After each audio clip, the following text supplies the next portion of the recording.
अस्सलाम वालेकुम। मेरा नाम मोहम्मद वकार अतीक है। मेरा ताल्लुक कनेक्ट रियल स्टेट से है।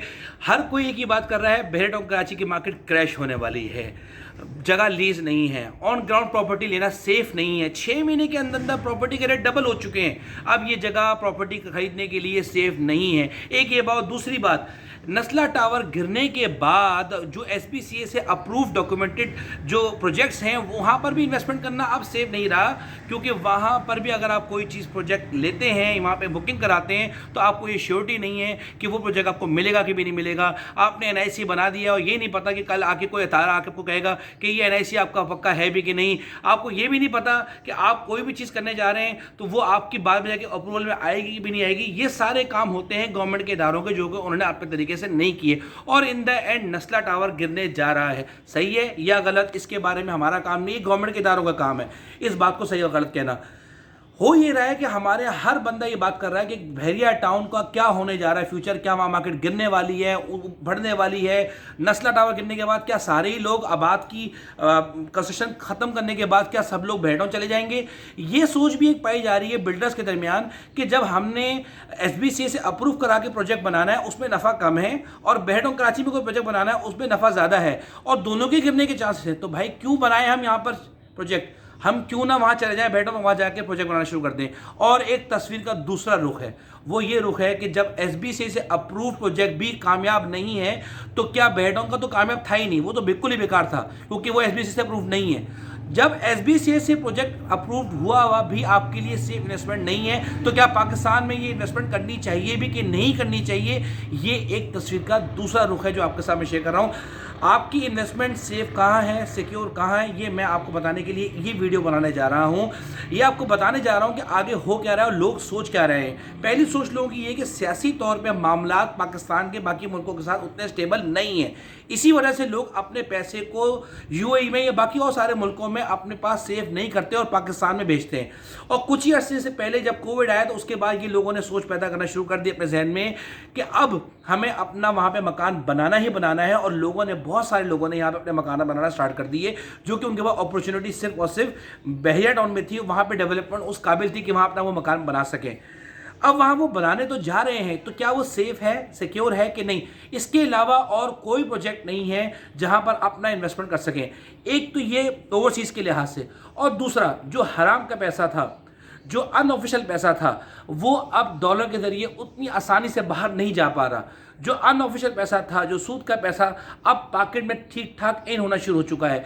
जो वो पैसा जिसे हम ब्लैक मनी कहते हैं, वो अच्छे तरीके से बहुत आसानी से पार हो जाया करता था कुछ अर्से पहले, जो कि अब सख्तियों के बाद उस तरह से पार नहीं हो रहा। उसके बदले में हो ये रहा है कि वो सारा का सारा पैसा प्रॉपर्टी में इंजेक्ट हो रहा है।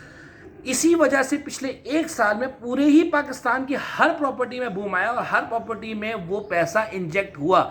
उस प्रॉपर्टी में ज़्यादा पैसा इंजेक्ट हुआ जहां पर लेन देन का रिकॉर्ड नहीं रखा जाता, और उसमें बहरेटाउन सहरे फहरिस्त है। DHA सिटी और DHA सहरे फहरिस्त नहीं, क्योंकि वहाँ पे हर चीज़ का रिकॉर्ड रखा जाता है। इसी वजह से वो मार्केट उस तरह से फ्लरिश नहीं करे जिस तरह से बहरेटाउन कराची की, जिस तरह से DHA कोयटा की, जिस तरह से DHA के बाकी इदारों की गई, क्योंकि वहाँ पर रिकॉर्ड उस तरह से मेंटेन नहीं किया जाता जिस तरह से DHA कराची और DHA सिटी कराची का मेंटेन किया जाता है।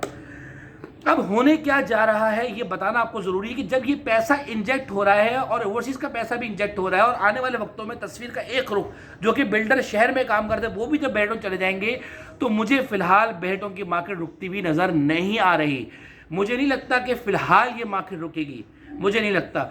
अनफॉर्चुनेटली जो DHA के बहुत से ऐसे ब्रोकर्स थे जो 2 से 3 साल से काम नहीं हो पा रहा था जिनका, वो लोग भी अब बहरेटाउन जाके वहाँ अपना ऑफिस बनाने जा रहे हैं। और वो अकेले नहीं जा रहे, अपने साथ 8, 10 करोड़, 15 करोड़ रुपए की पार्टियां साथ लेके जा रहे हैं, और इन्वेस्टमेंट साथ लेके जा रहे हैं, जो कि DHA से निकल के वहाँ जा रही है। ऐसे भी बहुत से लोग हैं जो अपना मकान बेच के, जिनके पास सिर्फ मकान ही है, इसके अलावा उनके पास कुछ भी नहीं है, वो भी अपना DHA का 8-10 करोड़ का मकान बेचकर बहरिया टाउन शिफ्ट होने के बारे में सोच रहे हैं। ऐसे बहुत से लोग हैं जो कि न्यू कमर्स हैं और न्यू एंट्री है जिनकी, जो कि बहरिया टाउन में अभी जा रहे हैं। ये मैं आपको करंट सिचुएशन बता रहा हूँ। बाहर रहने वालों के लिए अभी फ़िलहाल ये कंडीशन है कि वो अपना पैसा बाहर मज़ीद लेकर वापस नहीं जा रहे। बाहर से पैसा भेज ज़रूर रहे हैं, लेकिन यहाँ से पैसा बाहर नहीं लेके जा रहे। SBCA से अप्रूव्ड जितने भी प्रोजेक्ट्स यहाँ शहर भर में बन रहे हैं, उनका उस पर जितना भी था उनका ट्रस्ट, वो ख़त्म, शटर्ड हो रहा है। बिल्डर का शटर्ड हो रहा है, तो ओवरसीज़ जितने भी जो बुक कराने वाले लोग हैं उनका शटर्ड क्यों नहीं होगा? जब बिल्डर्स का शैटर्ड हो रहा है कॉन्फिडेंस, वो ये कह रहे हैं कि भाई कोई रेगुलेशन बना दे जिसकी वजह से हम ये बात बता सकें कि भाई हमारा प्रोजेक्ट सेफ है, सिक्योर है कि नहीं, इसकी लीज प्रॉपर है भी कि नहीं। अब इसके बाद बचा क्या? बचा सिर्फ और सिर्फ बहरिया टाउन, जो मुझे नज़र आता है कि लोगों ने अब बहरिया टाउन जाना है और तेज़ी से लोग बहरिया टाउन जा रहे हैं। जिन लोगों को नॉलेज नहीं है बहरिया टाउन कराची की, वो लोग भी अब बहरिया टाउन कराची में अपना इन्वेस्टमेंट लेके जा रहे हैं। तो उससे ये हो रहा है कि आड़ा टेढ़ा तिरछा जिस तरह का भी प्लॉट है वो हर बंदा ले रहा है, बगैर सोचे समझे ले रहा है, क्योंकि उसको पता ही नहीं मार्केट इतनी तेज है कि जो उसके सामने आता है वो परचेस कर लेता है। अब परचेस करने के बाद ये हो रहा है कि वहां पर मार्केट अंधाधुंध बढ़ रही है, बगैर किसी रुक के बढ़ रही है। लोगों को ये नॉलेज ही नहीं है कि बहरिया टाउन कराची में ऑन ग्राउंड प्लॉट परचेस करना है आपने। लोगों को ये नॉलेज नहीं है, बस पैसा लेके गए, मार्केट बढ़ रही है, परचेस कर लो। लोगों के कहने पे वो प्रॉपर्टी परचेस करनी जा रही है।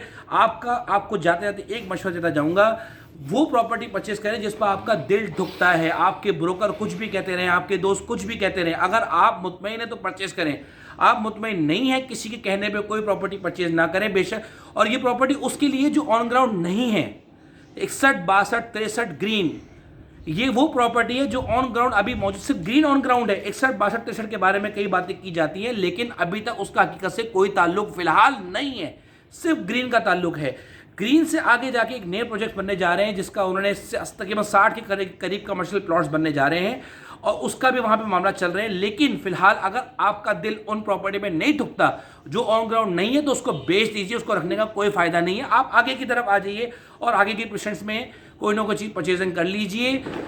आगे मार्केट बहुत अच्छी होने वाली है, मुझे मज़ीद बहुत बेहतर दिखती है। मुझे मार्केट में कोई कमी नहीं दिखती, क्योंकि आज भी सेलर कम है, बायर ज़्यादा है। एक सेलर आता है, 4 बायर आते हैं, और जो सेलर आता है वो वहीं बहरिया टाउन में पीछे से निकल के आगे जाता है, आगे से निकल के पीछे आता है। जज़ाकल्लाह खैर, थैंक यू।